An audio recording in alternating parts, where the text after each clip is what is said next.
Matthew is gospel number one, and it is believed that the other gospels play off of Matthew's record. And so Matthew is very, very important for a number of reasons. If you look at the structure of your Bible, you look at Malachi, the end of the Old Testament, and then Matthew, the beginning of the New Testament, you're really looking at what they call the intertestamental period of 400 years. That's a long time. And when you consider the fact that the United States of America is 250 years old, I mean, that's a long time too. But 400 is 150 more years longer than that. And for 400 years, God was silent. The voice of God was not heard.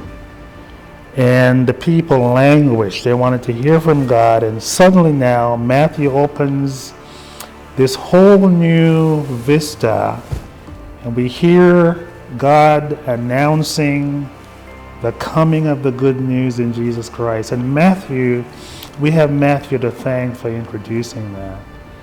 And yet what we find is that even though we have all of that good news about the arrival of the Christ child, Matthew takes the time. We're talking about instruction. We're talking about details.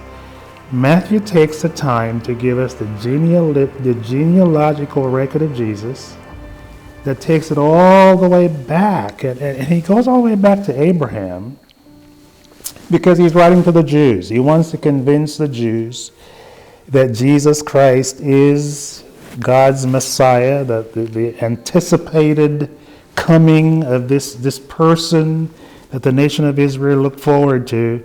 And Matthew wants us to know that he is here and that this person who has come, this person who is coming, is actually a Jew, that he is the son of Abraham. You notice too that he links Jesus very, very carefully to the line of David, because you have Abraham, the father of the Jews, you have David, who is the first notable king of Israel, and Matthew also connects Jesus to Moses.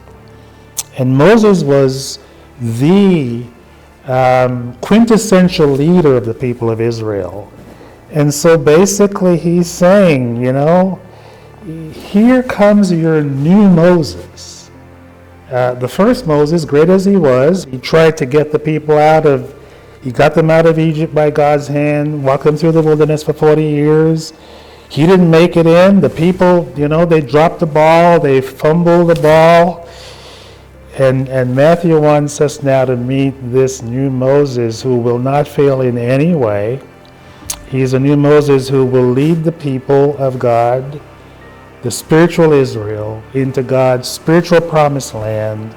It is good news, it is exciting, and that's what we have here when we come to the book of Matthew. It is just a gold mine of so many things having to do with who Jesus is, where he came from, the connections going all the way back, and now makes us so excited to go all the way forward.